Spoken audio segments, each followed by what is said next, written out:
shaka na hofu vinaendelea kushuhudiwa katika taifa la Tanzania, huku uchaguzi mkuu wa Oktoba ukiwa unaendelea kuwa gumzo baada ya matokeo kutangazwa na ghasia zikiripotiwa kote nchini.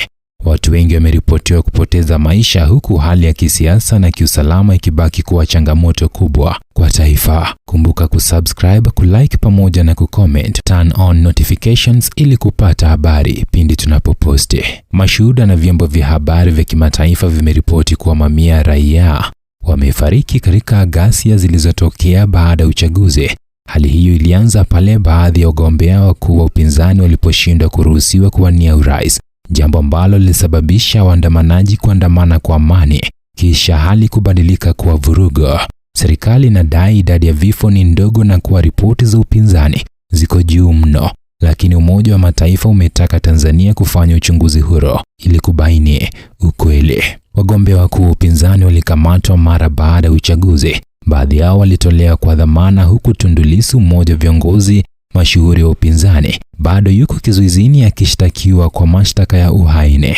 Kutokana na hali hii, bunge la Tanzania limeanza kazi bila kuwa na upinzani rasmi, jambo ambalo limeibua maswali makubwa kuhusu hali ya demokrasia nchini humo. Hali ya usalama imekuwa kali na mashuhuda wameripoti kizuizi cha mitandao pamoja na kuanzishwa kwa kizuizi cha kuingia mtaani usiku katika miji mikubwa kama Dar es Salaam na Dodoma. Changamoto hizi zimesababisha wananchi na waandishi wa habari kushinda kupata taarifa kwa uhuru na kwa wakati. Hali ya kizuizi hiki pia imechangia kuzorota kwa uhuru wa mawasiliano, jambo linalosababisha hofu na kutoelewana kwa wananchi. Kanisa Katoliki limekosoa vifo vya waandamanaji na kuwataka viongozi kuhakikisha haki inatendeka kwa kila raia. Mashirika ya haki za binadamu yamezitaka mamlaka za kimataifa kuchunguza matukio haya, kuhakikisha kwamba hakuna mtu anayefariki bila sababu na kwamba sheria inafuatwa bila upendeleo.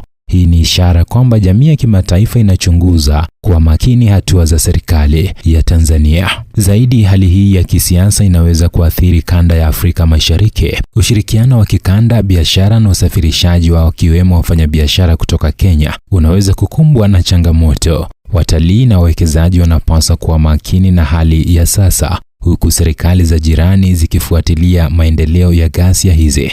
Hali hii pia inaweza kuathiri masuala ya kiusalama, biashara na maendeleo ya kanda nzima. Kwa raia wa Tanzania, ghasia na vifo hivi vinaacha shaka kubwa. Wanaohisi hofu na kutokuwa na uhakika wa usalama wao wanapaswa kujitahidi kuepuka maeneo yenye ghasia.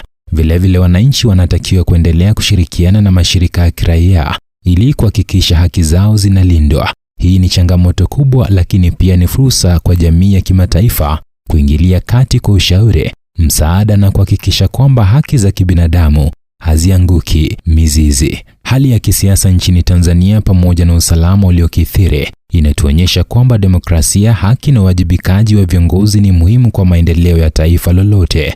Mashirika ya kimataifa na wadau wa haki za kibinadamu wanapaswa kuendelea kufuatilia matukio haya kwa karibu, kuhakikisha kuwa hali inakuwa ya haki na ya amani.